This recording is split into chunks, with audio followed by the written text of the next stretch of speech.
In this lesson, we're going to pick up where we left off, and we're going to see how to add some more styles to our table. The very first style that I want to use will help us see the outlines of the table by placing a border around it. And of course, it's the border style. So let's go back over to our HTML page.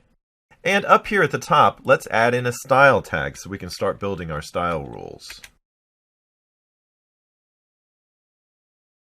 We'll start with the table tag itself as our selector. And the property I want to use this time is called border. This is actually a shorthand version of the property, but it's probably the most common way to use it. In the shorthand, I specify 3 different values. The first one is the thickness of the border, and I'll just set that to 1 pixel. The second value will be the style of the border that we're going to use. For our example, I'll use solid, but we can also pick styles like dashed or dotted. And then finally, we specify the color of our border. For our example, I'll just use red, but we can use any color definition we want here. Now, I mentioned this is shorthand. We could instead specify 3 different properties: border width, border style, and border color. But since you usually need all 3 to specify your border, it's great to use this shorthand when you can. Now let's see what we've got. I'll just save that style change and refresh our page. And now you can see a small 1 pixel red border all the way around our table. Now you notice by just using table as selector, we only get the outside border. But let's go and modify this selector. I'll use the comma to make it into a combo, and we'll add in the TD tags. That will be every table cell. Let's save that change. And now when I refresh, you can see that all of my cells down here lower in the table are outlined. Of course, the headings at the top don't have any outline around them because we switched them out to a TH tag. So again, we'll just extend our combination with another comma, and we'll add the TH into it. Now when I save and refresh, you can see that all of my table cells have a border around them now. Now it'll be a little bit easier for us to see some of the other changes as well. A very basic style change we can make is to the width and height of the table itself. I'll make another style that just isolates the table selector, so we can change its width and height without affecting the table cells or the table header tags. I'll start off with the width, and again we can use any measurement system we want. I'll just set ours to 500 pixels. And for the height, I'll set it to 500 as well. Let's save that, and we'll refresh our browser page. And now you can see we have a much bigger table than we had before. The extents of the table are 500 by 500, so it's square, and it automatically divides up the rest of the area. In columns, it gives us equal spaces, and in height, you'll notice that it pushes all the extra values into the body area, leaving both the T-head and the T-foot as smaller. Now we can set individual heights or widths on any column, cell, or row. Let's add a height to just the TH tags. I'll go back to our document, and I'll make a selector with the TH tag, and we'll just set the height to 80 pixels. We'll finish out our style rule, save, and this time when we refresh, you can see that we've modified the whole row of TH tags to be taller. And again, the rest of the height is divided up amongst the body part of the table.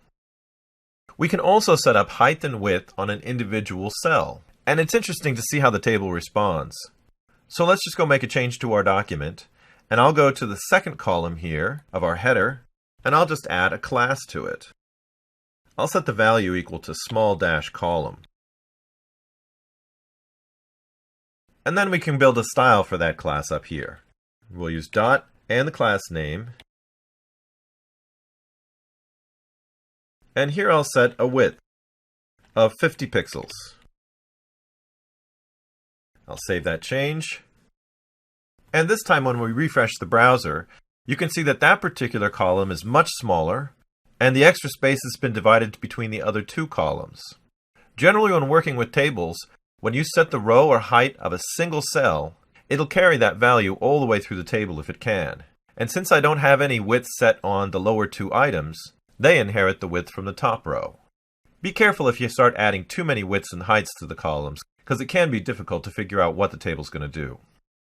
Now that we've made our table bigger, one of the other things that you can see is the placement of the data inside the table cells.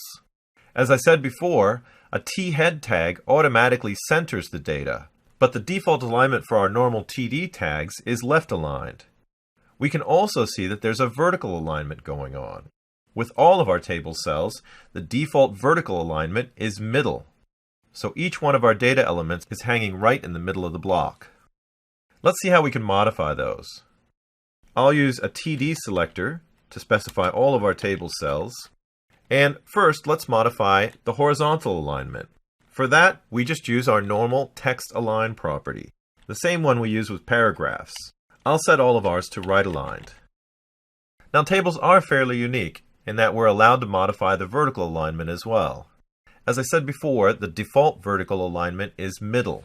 But let's just use the vertical align property. And I'll set all of our TDs to bottom. Close up that style rule. We'll save. And let's go see what that does to our table.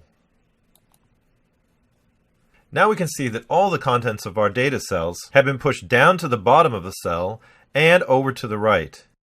Now, of course, our TH tags weren't affected because that wasn't included in our selector. But we can override the default styles there as well. Now, one other thing that we can easily see with our text pushed down into the bottom corner of our cells would be the effect of our spacing and padding. We can go back and add that to our TD rule over here. It's the same property we saw before.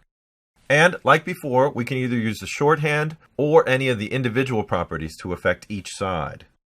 I'll just set a generic padding of, let's say, 30 pixels for all the table cells.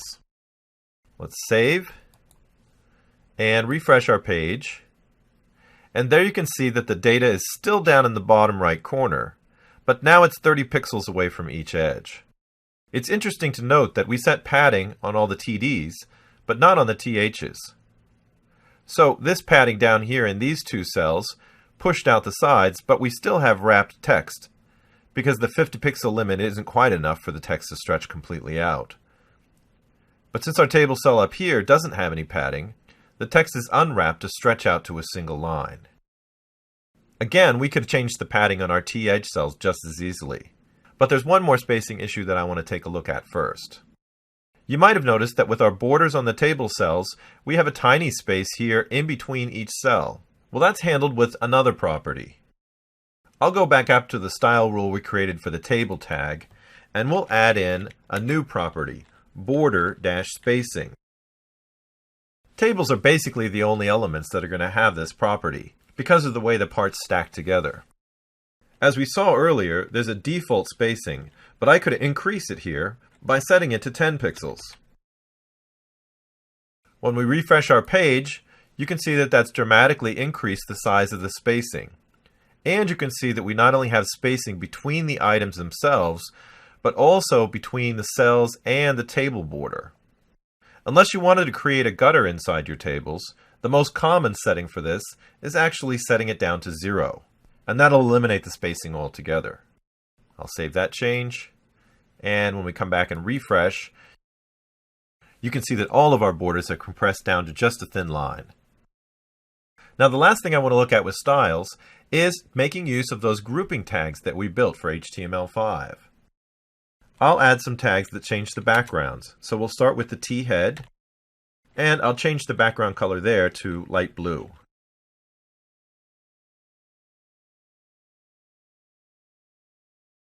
And let's make another style rule for the T foot tag. And we'll make that background color light green.